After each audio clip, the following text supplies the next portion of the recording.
Hello again, welcome to another episode of Merkon's Musings, a Star Wars action figure review. And today, you guessed it, we're looking at the AT-ATDriver. This figure is pretty cool. I love the card on this figure, even though this has not come from a scene from the movie like most of these cards do. This looks like a probably promotional shot when they were designing the costume.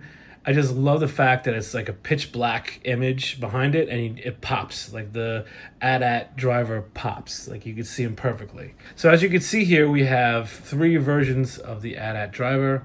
There's a 4th one I'm going to review, but I don't have the action figure because we always talk about the history before we get into the review.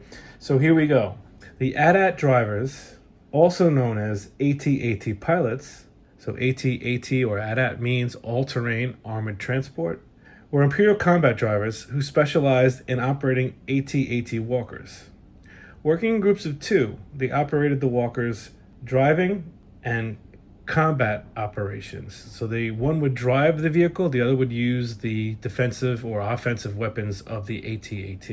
In certain operations, they were overseen by a commander, who also occupied the walker's cockpit. AT-AT pilots wore similar gear that was worn by the Imperial TIE fighter pilots. The AT-AT drivers wore an all-white insulated jumpsuit. It featured white boots and driving gauntlets, along with a reinforced helmet and life support pack on the front of the chest. The drivers also had a standard blaster pistol. They also used thermal detonators and grenades for potential ground-based combat. Other weaponry available to the AT-AT drivers was the E11 medium blaster rifle. AT-AT pilots wore specialized insulated suits on frozen planets such as Hoth. These suits were designed to protect the drivers if the AT-AT's pressurized cockpit was compromised, along with keep them warm because of lack of climate control. So as you can see here, we have 3 figures set up, and like I said, one of them I'll just do a quick review of. So as always, we're going to start with the one from Kenner. So this is the AT-ATDriver or AT-ATDriver, and this is actually not a bad action figure. I loved it as a kid. It looked really neat.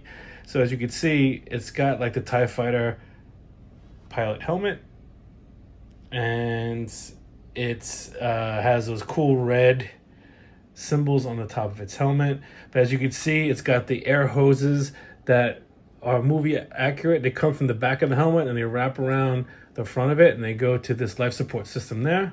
And as you can see, they're wearing the white gauntlets, and they have the jumpsuit. They should have had white boots as well, but it's a mispaint on the Kenner action figure.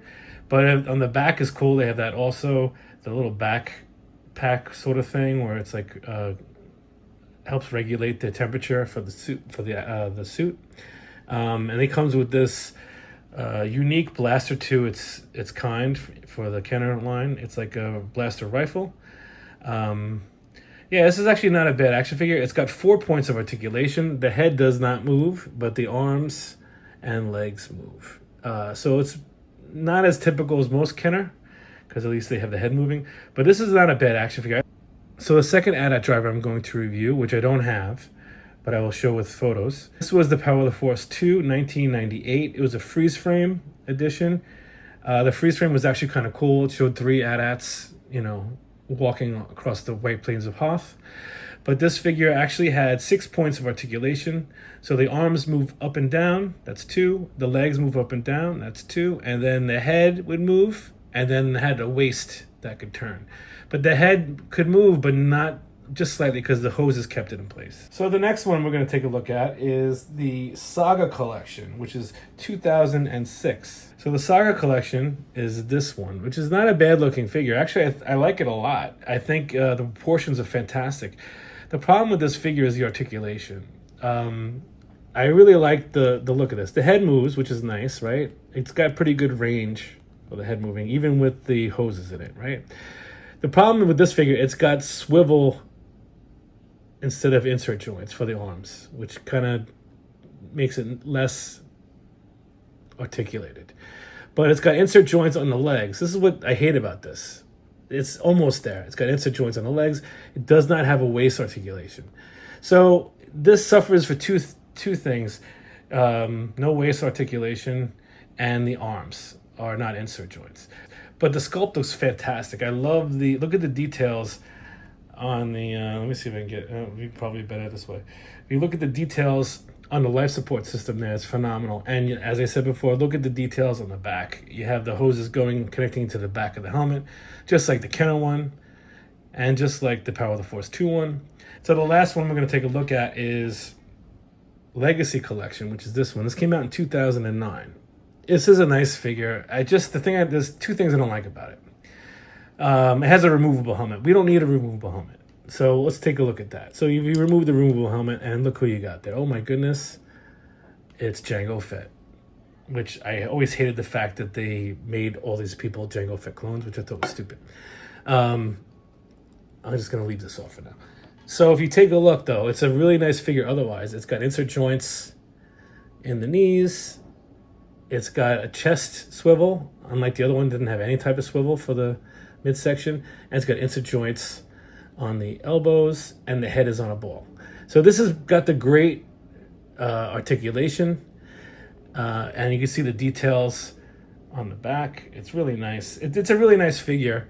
Like I said, I wish they just would have taken this body and put the other AT-AT, the Legacy AT-AT head on it and not have a removable helmet, because it kind of makes it look too big and clunky, and the detail on the helmet isn't as good as the detail. The detail on this helmet is far superior than to this one. You can see this is oversized and doesn't look as streamlined. This is much better. So if they would have just had this body but with a slightly larger sculpt of this head on this body, that would be definitive. And that's all we have on the AT-ATDriver. So I hope you enjoyed the video, and please hit like and subscribe, and I'll see you next time.